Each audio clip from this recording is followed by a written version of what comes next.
Tragic details and poor fate of Alan Ladd. The true quiet man, he was only 50.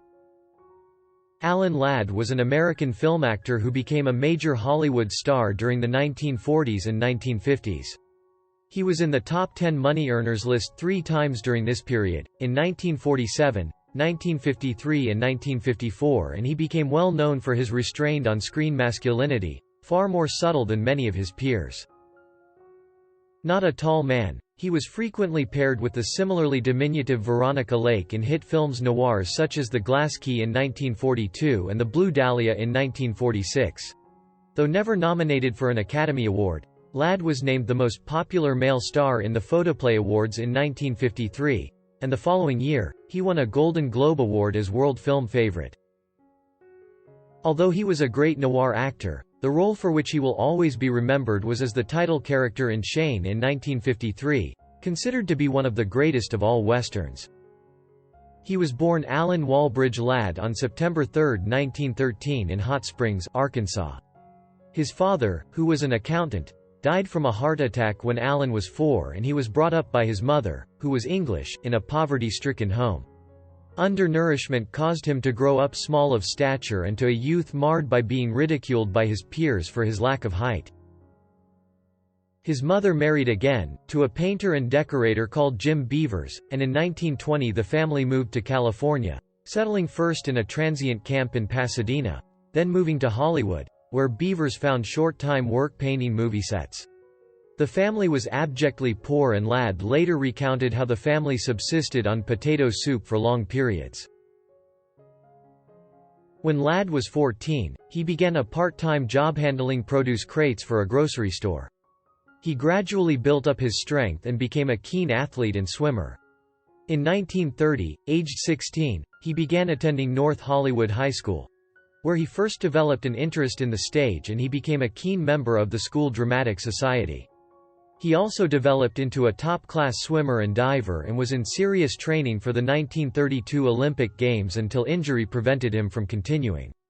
On leaving school, Ladd determined on an acting career, and whilst trying to make his breakthrough, took a series of part-time jobs, including lifeguard and opening his own hamburger stall, called Tiny's Patio, his family nickname. Ladd briefly joined the acting school at Universal Pictures, financed by a family friend, and worked for a time at Warner Brothers as a carpenter and as a studio grip. He was relentless in his pursuit of acting opportunities, but was initially refused movie roles due to his light coloring, which was felt to photograph badly. He worked hard on improving his speaking voice, and he gradually began to get work in small theaters, and then minor roles on radio, first on local productions and then on national broadcasts such as Lux Radio Theater. As he became better known, he started getting small walk-on roles in movies such as Tom Brown of Culver and Island of Lost Souls in 1932, Pigskin Parade in 1936 and The Last Train from Madrid in 1937. He joined the Sue Carroll Agency in 1939 and began to get regular, better quality roles in movies such as Rulers of the Sea in 1939, Blame It on Love, Those Were the Days, and Meet the Misses in 1940, and in 1941 he played a newspaper reporter, uncredited, in Citizen Kane. In 1942 Ladd appeared in his best role to date in RKO's Joan of Paris starring Thomas Mitchell. He performed well in a small role. 2 months after the film was released he married his agent, Sue Carroll, and it proved a pivotal move for his career. Sue Carroll, an ex-actress herself, was an enthusiastic promoter of her clients, and she obtained for Ladd a studio contract with Paramount. He immediately began to be offered more substantial roles, and he made the most of them. The role which made him a star came almost immediately. In this Gun for Hire in 1942 Ladd gave a stylish performance which gelled perfectly with his new co-star, Veronica Lake.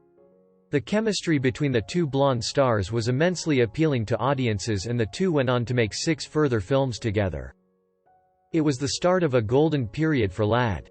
During 1942 he was reunited with Veronica Lake in the classic noir The Glass Key, and also played his first role as leading man in the gangster movie Lucky Jordan. Ladd put his career on hold when America entered the Second World War, and he spent most of 1943 in military service in the Army Air Force before being honorably discharged with recurring digestive problems. For over a decade Ladd's career continued to go from strength to strength, and he starred in many films for Paramount, quickly establishing himself as one of the top leading men in Hollywood. In 1946 alone he produced excellent performances starring in 3 hit movies, 2 years before The Mast, the spy thriller OSS, and another classic film noir opposite Veronica Lake, The Blue Dahlia. The entrepreneurial Ladd took advantage of his newfound fame and he formed his own production company, Mayfair Productions, and in 1947 started his own syndicated radio series, Box 13, about the escapades of newspaperman turned mystery novelist, Dan Holliday, played of course, by Ladd. His movies remained on the top 10 box office list in 1947, 1953, and 1954, as he played a succession of highly successful, adventure-packed, tough guy roles in movies such as Whispering Smith in 1948, The Great Gatsby in 1949, and Botany Bay and Desert Legion in 1953. Ladd's most famous role came in 1953 in Shane, playing the starring role of the mysterious gunman who uses his skills to help a family of settlers in their battle with a land baron.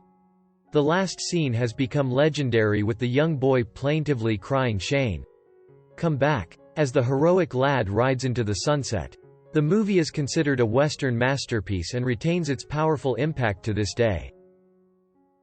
Shane marked the high point of Ladd's career, and his movies during the rest of his career did not live up to its high standards. Ladd parted company with Paramount due to financial disputes, and he formed a new production company, Jaguar Productions, in 1953. His wife and agent, Sue Carroll, negotiated a contract for 3 pictures with Albert R. Broccoli's recently formed Warwick Films on condition that Ladd's personal screenwriter Richard Maibaum co-write the films. The result was 3 films of good quality, made in England for tax reasons: Paratrooper in 1953, also known as The Red Beret, and Hell Below Zero, and The Black Knight in 1954. The movies in the latter part of his career were generally mediocre, such as The McConnell Story in 1955 and The Proud Rebel in 1958. An exception was Boy on a Dolphin in 1957, in which he co-starred with Sophia Loren in her debut English-language film. Also well received was the racially themed Korean war drama All the Young Men in 1960, opposite Sidney Poitier. In his personal life, Alan Ladd was a troubled man. Aged 4, he had seen his father collapse and die from a heart attack. At age 5, Ladd and a friend playing with matches, accidentally burned down the family's apartment. He had a poverty-stricken childhood when he had to contribute to the family income by taking odd jobs such as delivering papers and fruit picking. His stepfather died shortly after Ladd's career had begun to take off, and Ladd had to look after his mother, who was an alcoholic. She committed suicide in 1938, and Ladd fought with depression for much of his adult life. Ladd married twice, firstly in 1936 to Marjorie Jane Harold, and the couple had 1 son. In 1942 he married his agent, Sue Carroll, an ex-actress 10 years his senior. The couple had a son and a daughter, and the marriage lasted until his death. In 1955 Ladd had an affair with June Allison, his co-star in The McConnell Story. The end of the affair accelerated and deepened Ladd's melancholia. Throughout his life, Ladd suffered a series of illnesses and accidents. He also suffered badly from insomnia and found solace in sedatives and an ever-increasing dependence on alcohol.